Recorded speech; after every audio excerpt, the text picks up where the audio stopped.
Sin mayor introducción, les presento a la doctora Ascal, quien es directora de la Unidad de Pediatría y de Conducta Humana en la Universidad Brown en Providence, los Estados Unidos. Ella nos va a hablar del sueño en los adolescentes. Por favor, acompáñenme a recibirla con un caluroso aplauso. La doctora Mary Carskaddon.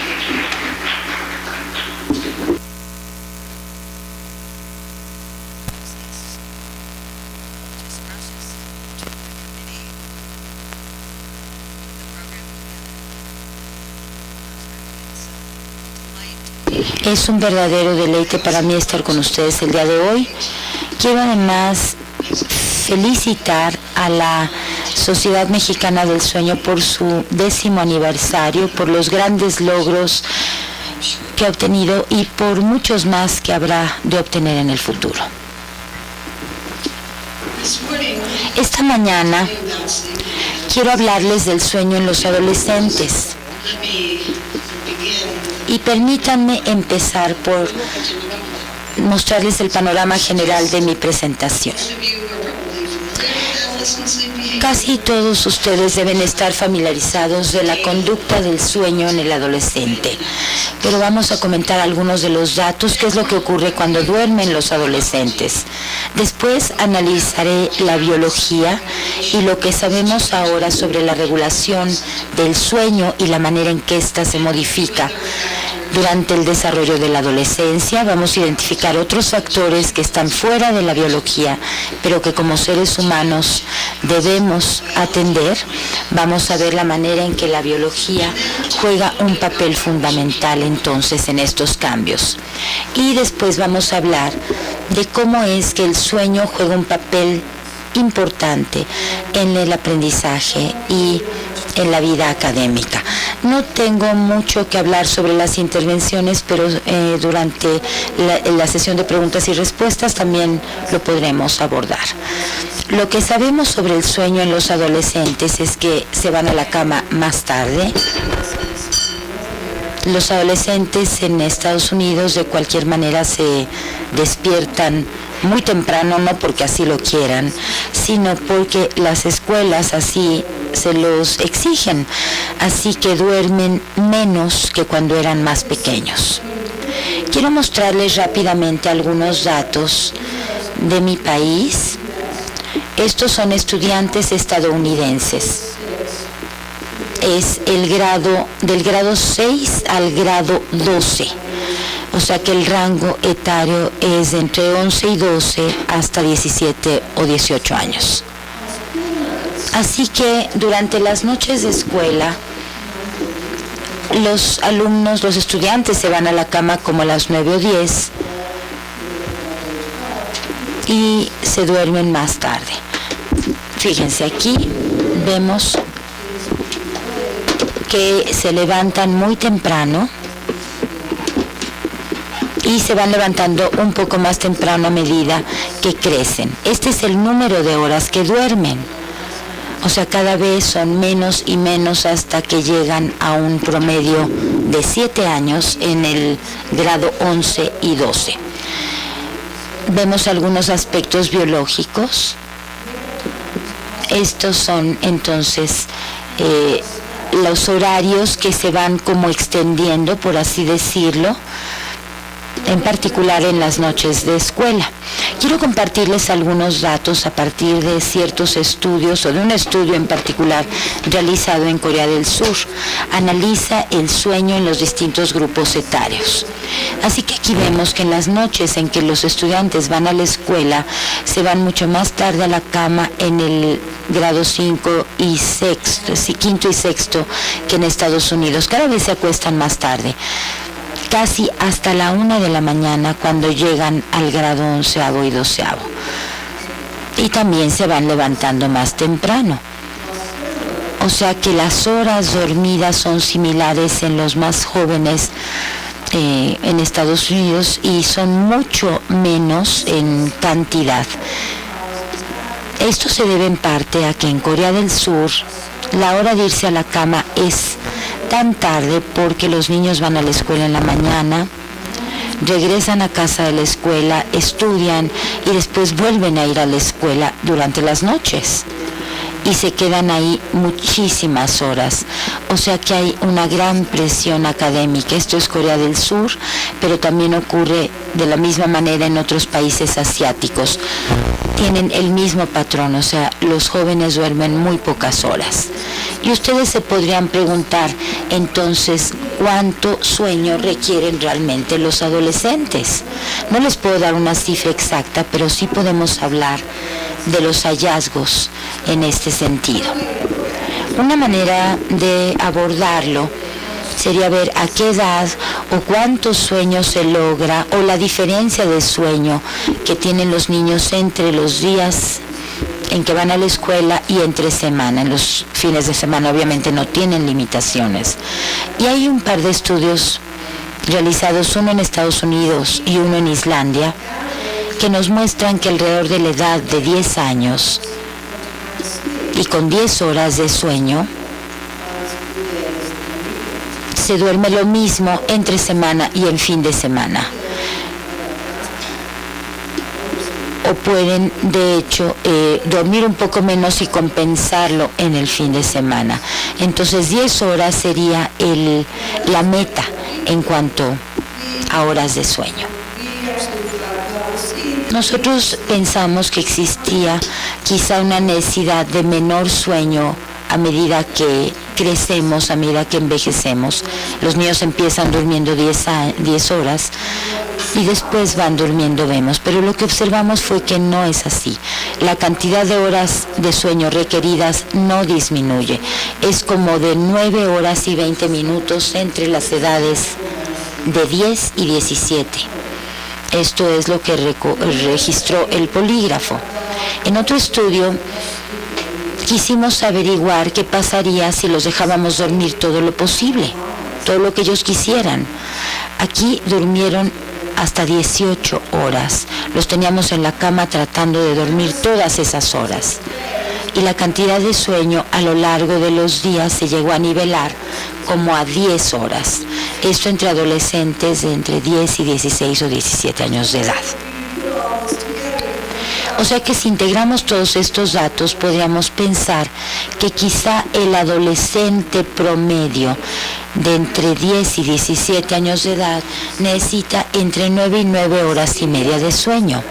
O sea que observamos una discrepancia entre lo que realmente necesitan los adolescentes dormir y la cantidad de horas que realmente duermen. Ahora hablemos de algunos de los factores que tienen que ver con esta discrepancia. La mayor parte de mi tiempo quiero hablar sobre los cambios en el desarrollo y en la regulación del sueño. Vamos a hablar del sistema circadiano y de la homeostasis del sueño, y también vamos a hablar de algo del contexto psicosocial en los adolescentes, del papel que juegan en la escuela, y después concluiremos la plática. Entonces, empezamos con el modelo de dos procesos del sueño. ¿Cómo es que se regula el ciclo de sueño? Tenemos en primer lugar el sistema S, o el de presión, o sea, la propensión a dormir aumenta a medida que permanecemos más horas despiertos. Y cuando dormimos disipamos esa presión. Y el sistema de tiempos circadianos nos muestra que la presión para dormir varía en función del reloj interno. Así que estos dos factores son muy importantes, y de hecho vemos otra especie que aquí que juega un papel fundamental. Juega un papel fundamental en nuestro sueño, pero los seres humanos somos muy buenos para darle prioridad a otras cuestiones, sino a nuestra biología del sueño.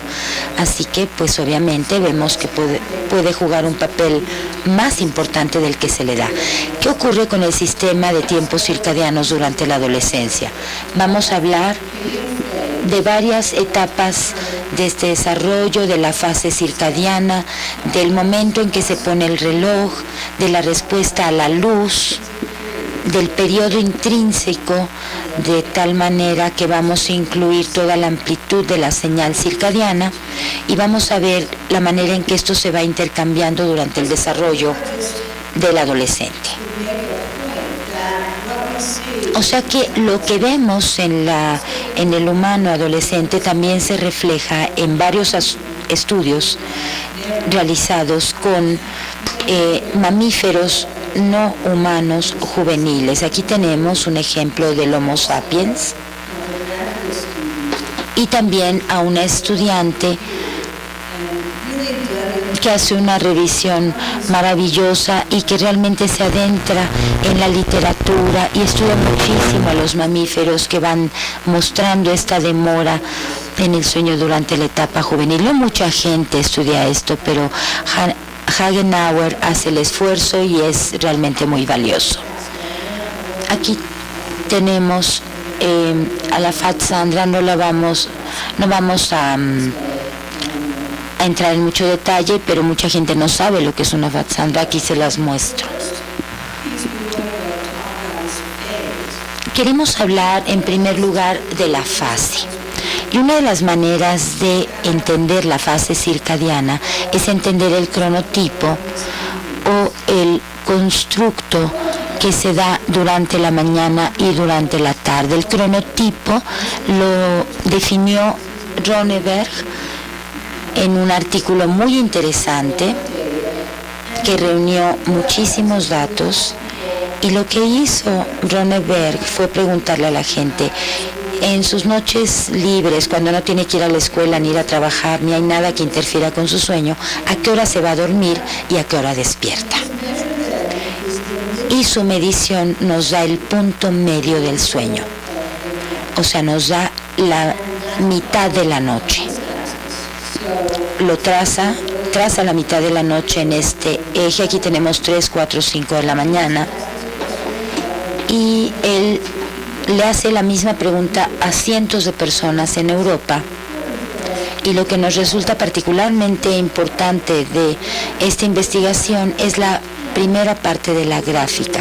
Él analiza el rango etario de entre los 10 y los 20 años de edad, o sea, ya en lo que es la primera parte de la adolescencia. Y de hecho podemos ver que el título de su documento es el marcador biológico para el final de la adolescencia.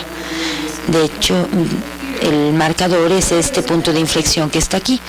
Y en esta década podemos observar que los jóvenes cada vez se van retrasando más en este cronotipo, y al llegar a la edad adulta cada vez se levantan más temprano, o sea, aparecen en un punto más bajo de este marcador. La evidencia es interesantísima, nos podemos dar cuenta que realmente ocurre algo que hace que el sueño se vaya mucho más allá, a la hora de ir a dormir, se prolongue más allá de la medianoche. Todos los seres humanos, de hecho casi todos los seres humanos se van a dormir muy tarde, pero durante la adolescencia pues hay un giro muy rápido, un cambio a esta hora que se prolonga para irse a la cama. Bueno, para realizar estos estudios hemos además estudiado la fase de la melatonina, su producción. Quizá hayan oído hablar de la fase de inicio de la melatonina que interfiere con el sueño. Aquí tenemos una medida de la etapa de la pubertad, las segundas características, y podemos, por ejemplo, la etapa 1, que es la apariencia de los prepúberes, y que a medida que van creciendo llegan ya al desarrollo, por ejemplo, las mujeres, de los senos, del vello púbico, tanto hombres y mujeres, hasta llegar a la edad adulta.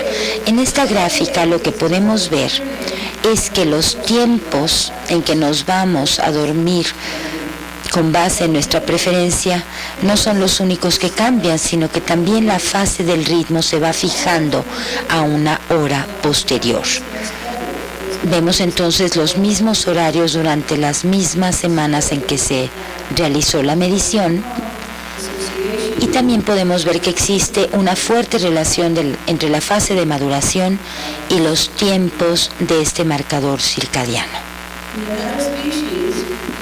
En otra especie, aquí un macaco, encontramos datos muy interesantes de Mike Golub. Lo que ella observa en sus macacos hembras es que hay ciertos tiempos en que la menarque se da en estas macacos y hay una demora en ese momento, en el momento en que se van a dormir. O sea que hay una compensación también en estos animales. Y muestra que existe una asociación con el inicio de la pubertad. Una manera en que lo muestra es a través de la inhibición de la pubertad mediante la modificación de la dieta del macaco. Al hacerlo, ya no aparece la demora en esta fase, o sea que parece que hay ciertos principios biológicos fundamentales que tienen que ver con esta demora y estos tiempos circadianos. Tenemos otro ejemplo, uno de los roedores más hermosos, más graciosos que conozco, son muy amigables, aunque sé de alguien que trabajaba con dagus en su laboratorio y me dijo que realmente no eran tan amigables y tenía una cicatriz que lo demostraba. Pero bueno, digamos que estos mamíferos durante el inicio de su pubertad tienen una demora. Se da el inicio de la actividad en oposición con la compensación de actividad en los simios. O sea que aquí vemos a los seres humanos, los macacos y los roedores con patrones similares. Ahora observemos un poco qué más es lo que puede estar ocurriendo. Lo primero que nos viene a la mente en relación con los seres humanos es que hay un cambio en la exposición a la luz, o sea que el cambio de los tiempos circadianos es sensible a la luz de manera específica a la fase. O sea que si tenemos luz al principio de la noche, pues vamos a irnos a dormir más tarde.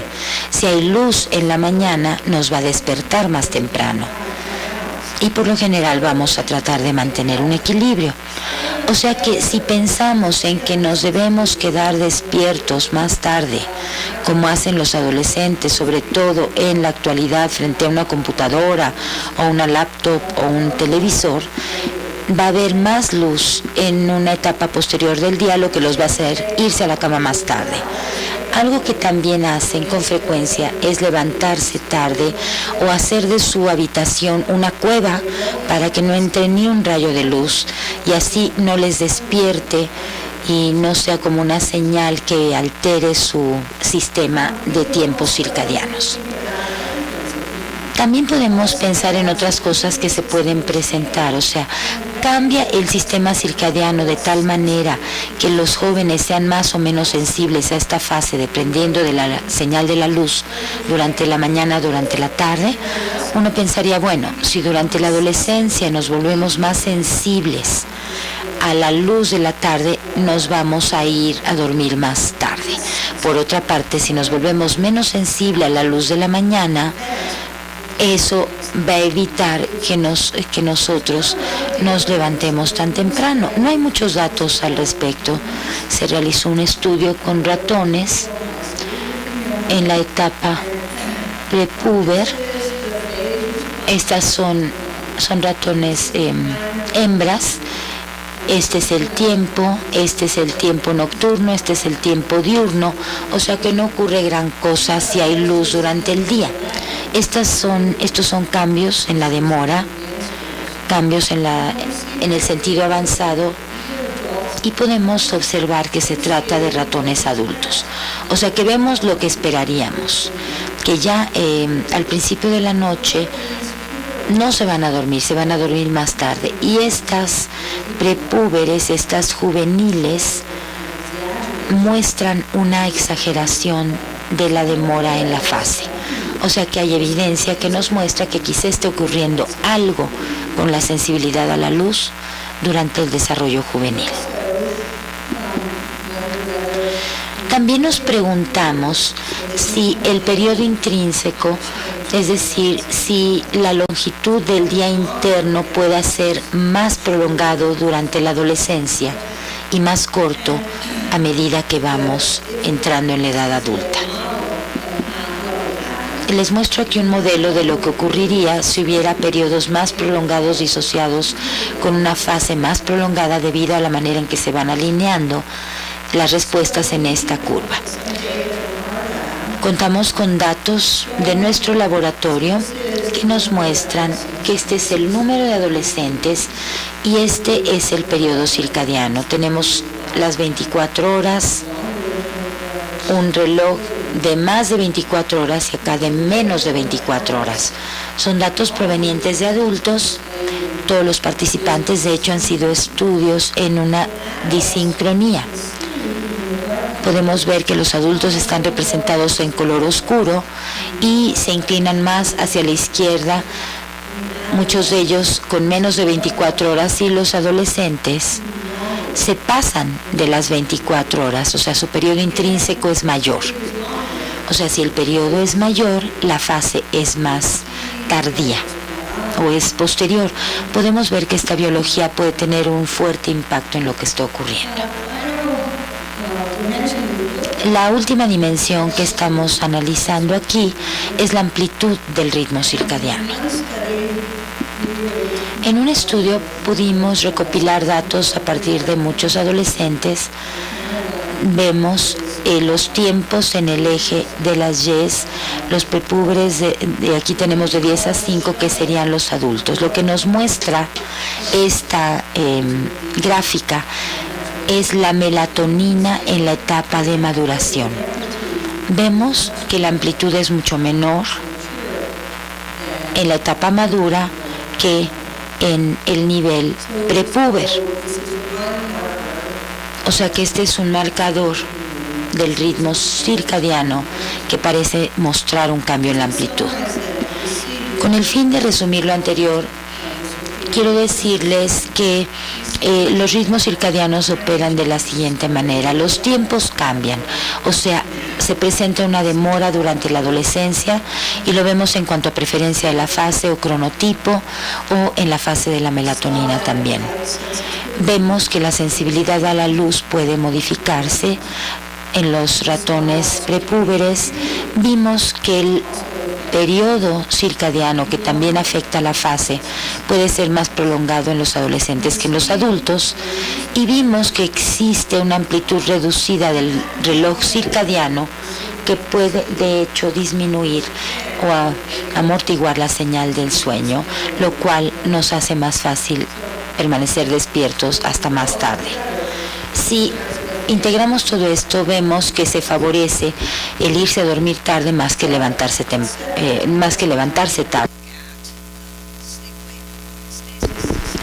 Ahora vamos a ver el sistema de homeostasis y la manera en que este cambia durante la adolescencia. Si recuerdan, este sistema se apoya más que nada en las ondas delta o en las del sueño lento, y quiero recordarles que hay como una acumulación de este proceso y que la declivación o la recuperación del sueño se presenta en esta etapa. Analizamos las ondas lentas, las etapas de las ondas delta de manera cualitativa. Casi todos ustedes han visto, y me imagino que muchos de ustedes habrán medido el sueño. Podemos también realizar un análisis cuantitativo del electrocardiograma y ver cuál es la actividad. Otra manera de estudiarlo es analizando la propensión a caer o a quedar dormido. En términos generales, al estudiar el sueño de los adolescentes, observamos grandes cambios, grandes diferencias. Esta es una gráfica del mismo niño que fue registrada con 2 años de distancia. Aquí está en la etapa 1 a los 12 años, con Tanner 1 y Tanner 5 a los 14 y medio años de edad.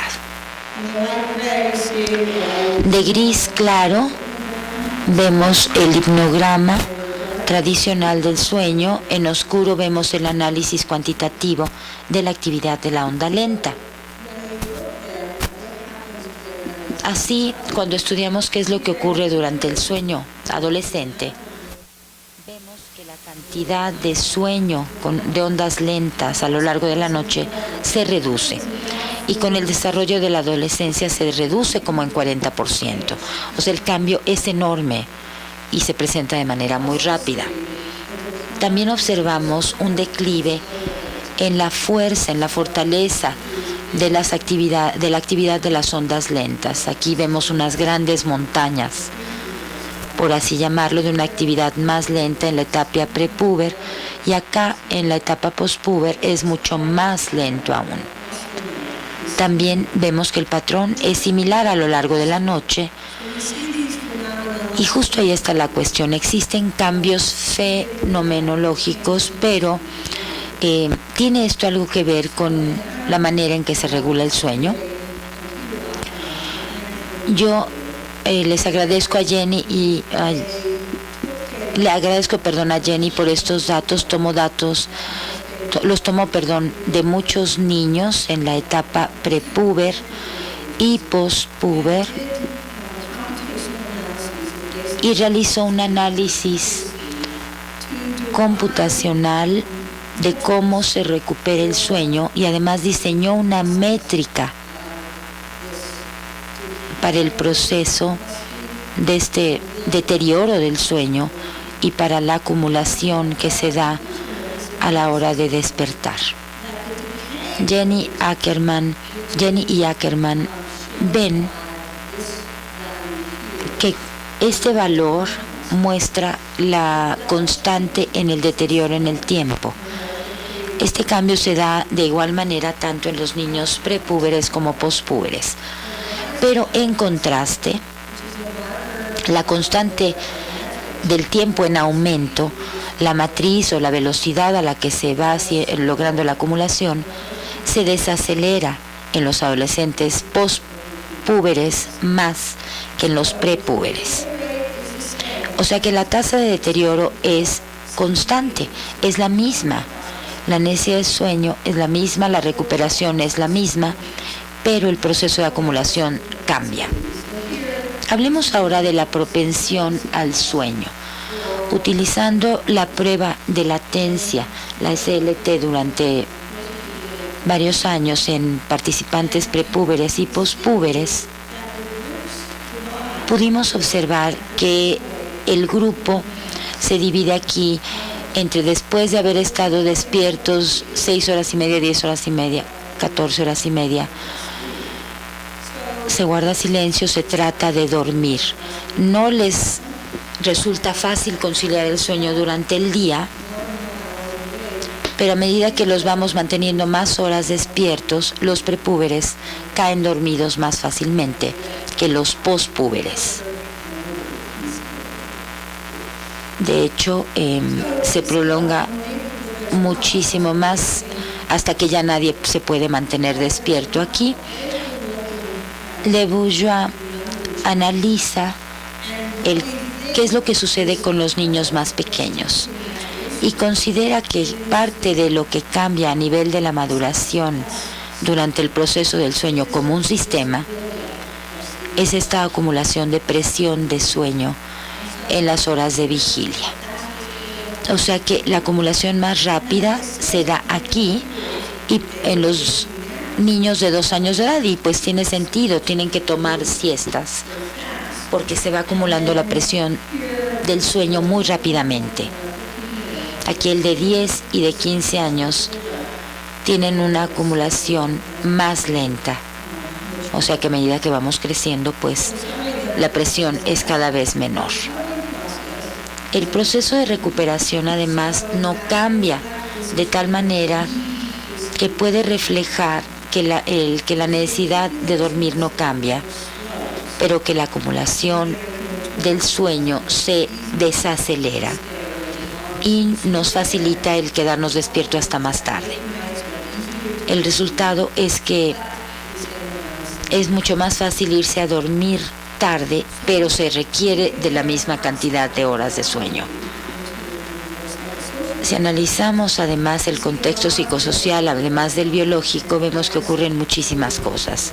Si a todos aquí yo les preguntara si pudiera nombrar otro factor que también cambia a nivel de desarrollo durante la adolescencia, pues eso también se reflejaría en el patrón del sueño.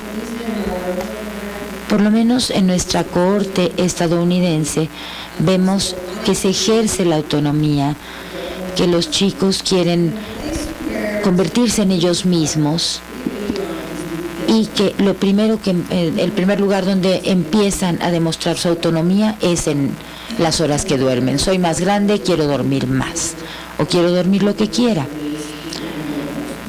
Y si uno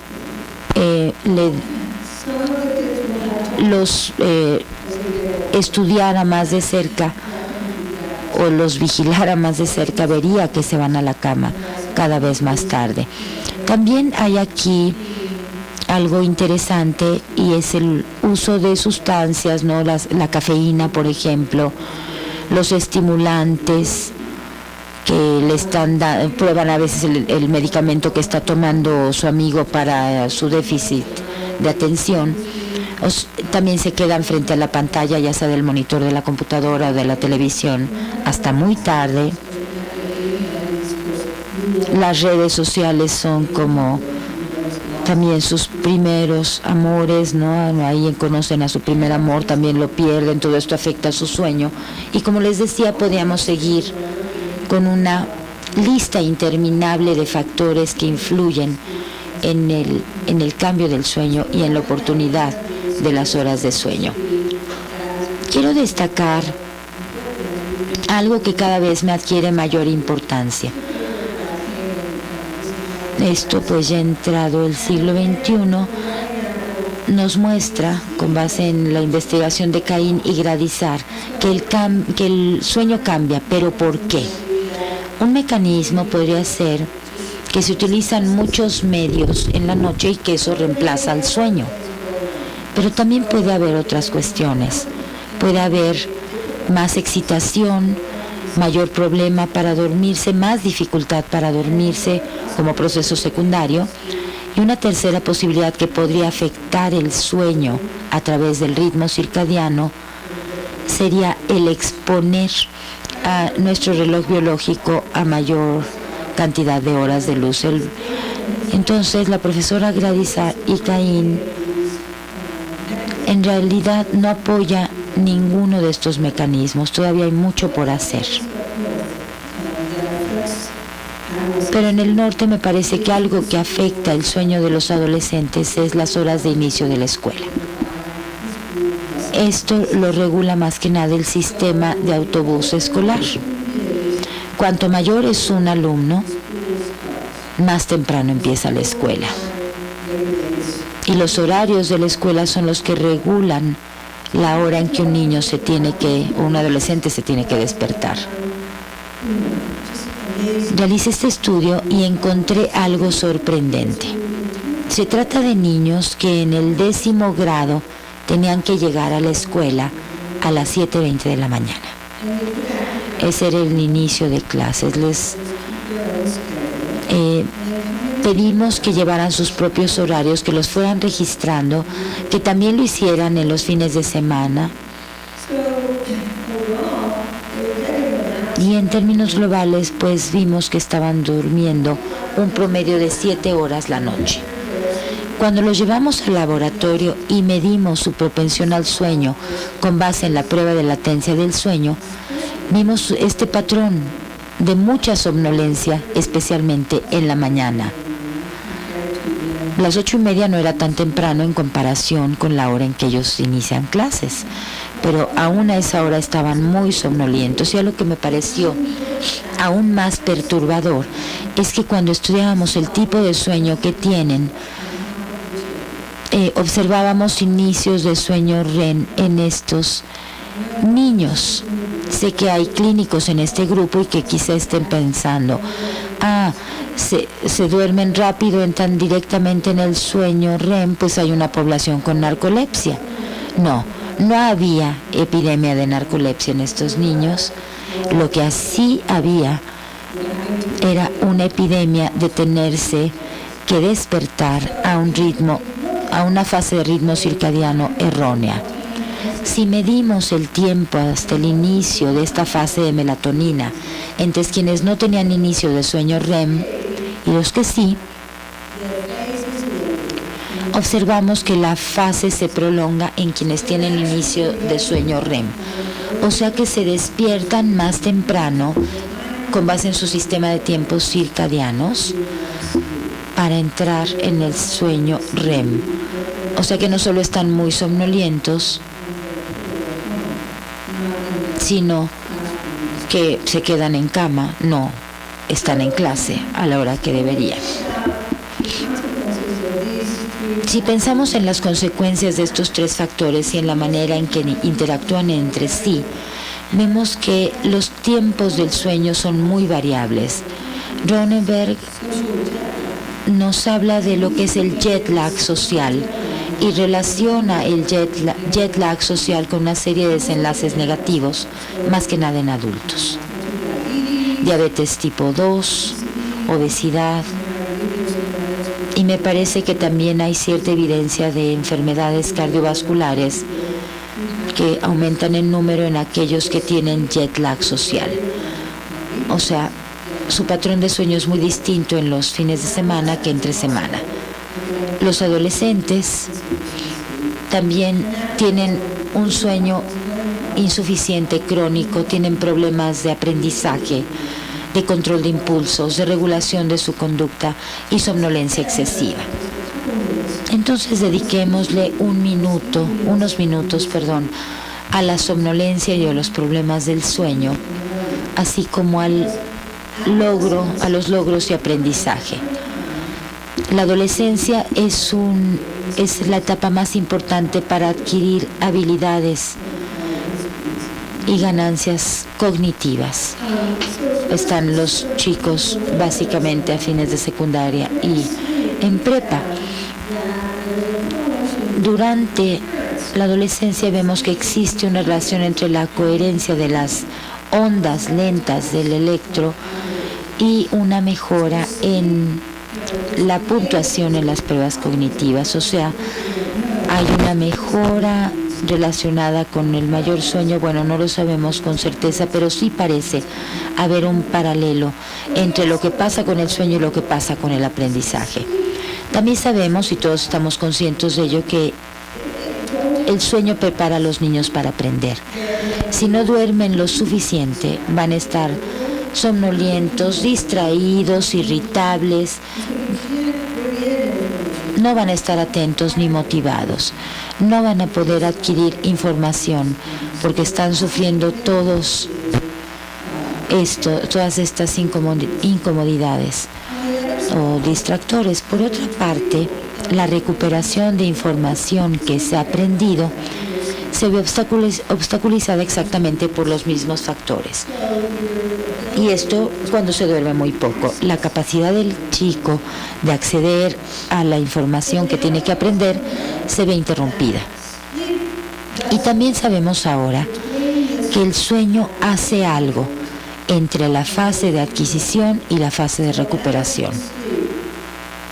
Juega un cierto papel ahí, o sea que a medida que dormimos estamos consolidando, estabilizando y fortaleciendo lo que hemos aprendido el día anterior, así como filtrándolo. Y es interesante que con sueño insuficiente recordamos más que nada las cuestiones negativas que hemos aprendido a lo largo del día. O sea que el no dormir lo suficiente es un gran problema. Y les preparé esto, está muy lleno de información, pero es como mi manera de abordar el problema. Es como una tormenta, ¿no? Si el niño tiene un sueño perfecto, si duerme mucho, o si duerme, mejor dicho, más, a lo mejor lo requiere biológicamente, pero a medida que llega a la adolescencia y está por acá, los ritmos circadianos se extienden cada vez más. El sistema de presión del sueño le facilita quedarse despierto hasta más tarde. O sea, cada vez se va más tarde a la cama. Y muchos de estos factores psicosociales, la autonomía, el trabajo en casa o la tarea, las redes sociales, también lo hacen dormirse más tarde. Ahora, todo sería perfecto si esto pudiera ocurrir en ambos extremos de la escala. Sí, voy a dormir, si puedo dormir más, duermo más, maravilloso, pero lo que ocurre es que las presiones sociales exigen que uno se despierte temprano. Por ejemplo, en Nueva Inglaterra salen a jugar hockey sobre hielo y pues lo tienen que hacer muy temprano, o se tienen que levantar muy temprano para irse a trabajar. O sea, hay varias cosas que nos imposibilitan el levantarnos tarde. Entonces se van a la cama tarde, se despiertan temprano, sus días son muy largos y tienen pocas horas de sueño. Hay una demora en el sueño y un jet lag social, por lo que a fin de cuentas podemos decir que los adolescentes, o muchos de ellos, duermen demasiado poco, se sienten infelices, tienen una mayor propensión a enfermarse físicamente y no están aprendiendo ni están madurando a nivel cognitivo de la manera que debieran.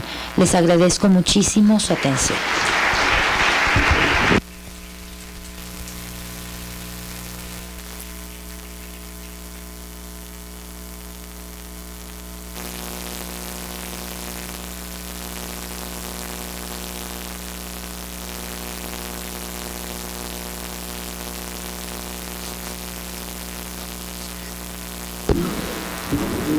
Can you hear me? Muchísimas gracias por una plática maravillosa. Abrimos ahora el micrófono para comentarios, preguntas, respuestas.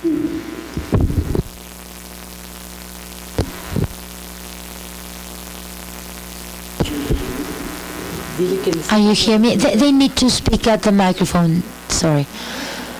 It is clear to me that we shouldn't be pressuring our adolescents to go to bed early, to wake up very early, but to allow them to have their delay phase.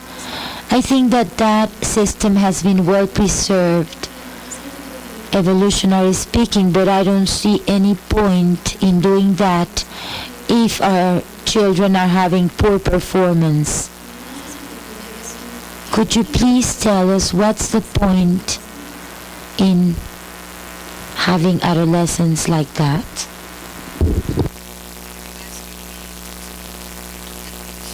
Pero me está pidiendo que hable en términos evolutivos.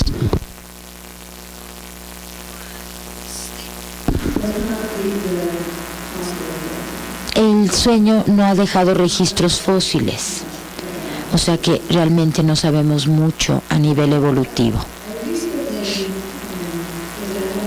Recientemente asistí a una reunión con Irene Tobler, quien ha estudiado a muchas especies de animales y ha estudiado también mucho sobre la evolución del sueño.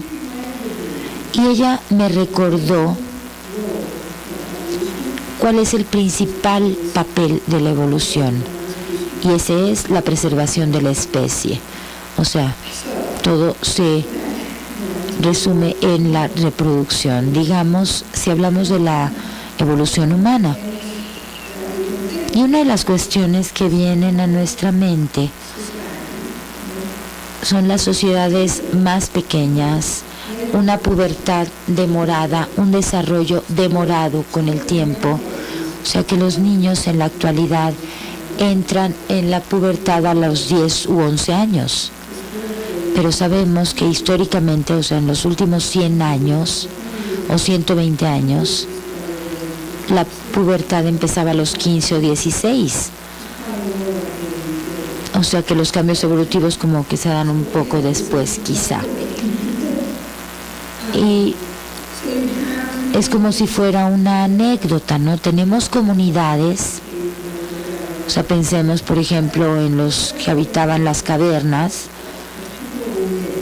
y en un nicho nicho temporal o en un tiempo en el que distintos integrantes de la comunidad están despiertos y se congregan, se reúnen o protegen a la comunidad, vigilan para proteger a su comunidad, y vemos que los mayores se van a dormir más temprano, se levantan más temprano, porque ese puede ser en parte el nicho temporal en el que participan, y los niños y los adolescentes toman un nicho temporal distinto. Aunque claro que a esta edad reproductiva, pues como que empiezan a obtener su autonomía y a exigir ciertas cosas en el momento en que ocurren o en que se presentan. Entonces me parece que en la modernidad muchas de las redes sociales se dan en la noche, a altas horas de la noche. Y esto a la par de, bueno, la otra parte de su pregunta fue si deberíamos hacer algo o permitirles que hagan lo que quieran, o lo que quieran sus cerebros, o si debiéramos obligarlos de alguna manera a asumir otro rol. Me parece que podemos estar en un justo medio, en parte a través de la educación del niño en sí, de los padres, de los maestros, de los directores en la escuela, de los choferes de autobuses escolares. Hay maneras o hay cuestiones que nos pueden facilitar este proceso. Por ejemplo, si hacemos que entre más luz en las mañanas, las cosas van a ser más fáciles. Si reducimos el nivel de luz en la noche, también les va a facilitar el sueño, si es que a ellos eso les convence. Y es aquí donde entra la parte de la educación. En los Estados Unidos estamos tratando de realizar algunas modificaciones, por lo menos en el inicio del tiempo de la escuela. Por ejemplo, las 8:30 es la hora de inicio en algunas escuelas. Hay como que establecer límites, hay que establecer claramente a los hijos la hora en que tienen que irse a dormir. A los 4 o 5 años, claro, los podemos llevar nosotros a la cama, pero tenemos que establecer un papel de padres más firme para que ellos también realicen un mejor trabajo. Y también deben saber que si toman cafeína a las 6 de la tarde, se va a ver alterado su proceso de sueño. No se van a poder dormir a la hora que necesitan dormirse. Así que existe un sinnúmero de maneras de modificar el comportamiento. Pero como les digo, ese inicio de hora de clases en Estados Unidos ha sido muy importante porque le ha permitido a todo el mundo también modificar su conducta de manera simultánea. ¿Alguna otra pregunta?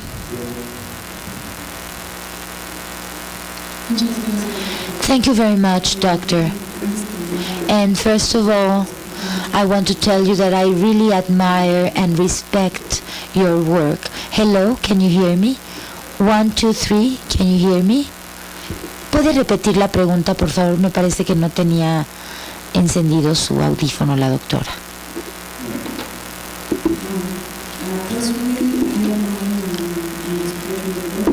Personalmente admiro mucho su trabajo, ha sido una fuente de inspiración para mí. Gracias por su excelente presentación. Y tengo una pregunta para usted.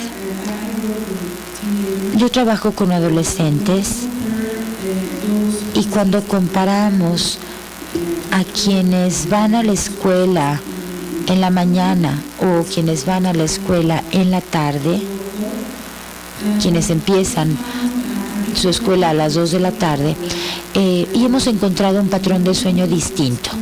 Los estudiantes matutinos muestran un patrón similar al que usted nos compartió. Reducen sus horas de sueño y lo compensan durante la semana y lo compensan durante los fines de semana. Pero en los estudiantes vespertinos encontramos el patrón en otro lugar, porque ellos compensan su sueño en los días de escuela y duermen poco los fines de semana. ¿A qué se debe este fenómeno, doctora? Bueno, me parece que lo que nos comenta encaja perfectamente. Quizá el segundo grupo se divierta más los fines de semana, ¿verdad? Lo aprovecha mejor. ¿Por qué? Porque ha dormido lo suficiente el resto de la semana. Me parece que su jet lag social es el opuesto al de los otros niños. Pero como que pasan todo el tiempo con su biología natural a su favor. Me parece que esa es una circunstancia más natural. ¿Y quienes se acuestan más tarde duermen después más? Sí. ¿Han estudiado sus logros, su desempeño escolar? Es pésimo en ambos grupos. Bueno, entonces tenemos que hablar con sus maestros. Entonces, dentro de este contexto, ¿ha observado usted alguna diferencia en los así llamados niños dotados o superdotados? Me parece que los niños que tienen ciertas ventajas por tener un don cognoscitivo o socioeconómico, o una mejor plataforma socioeconómica, tienen como una protección, tienen mayor perseverancia en su desempeño académico. Y hubo un estudio maravilloso publicado en el Journal of Psychological Economics, la revista de economía psicológica, algo así, que habla del costo y de la ganancia. Se analiza ahí muy cuidadosamente la prueba realizada y se dan cuenta que cuando la escuela empieza más tarde, eso se nota en quienes se encontraban en el extremo más bajo de la escala cognoscitiva y socioeconómica. Tenían alzas o mejoras notables cuando empezaban a ir a la escuela más tarde. Pero claro, hay como buffers o amortiguadores o colchones para este sistema. La depresión, por ejemplo, es un problema muy grave independientemente del estatus socioeconómico o de su capacidad cognitiva, y me parece que cuando pensamos en qué es lo que está ocurriendo con estos chicos, no podemos solo limitarnos a los logros académicos. En los adolescentes coreanos, por ejemplo, las calificaciones se fueron para arriba de manera impresionante cuando los chicos durmieron más. ¿Alguna otra pregunta o comentario? Muchas gracias nuevamente. Doctora, por ejemplo, en nuestro grupo que va a la escuela en la mañana, hemos encontrado que viven muy lejos de la escuela y que tienen que utilizar como 3 horas en transportarse.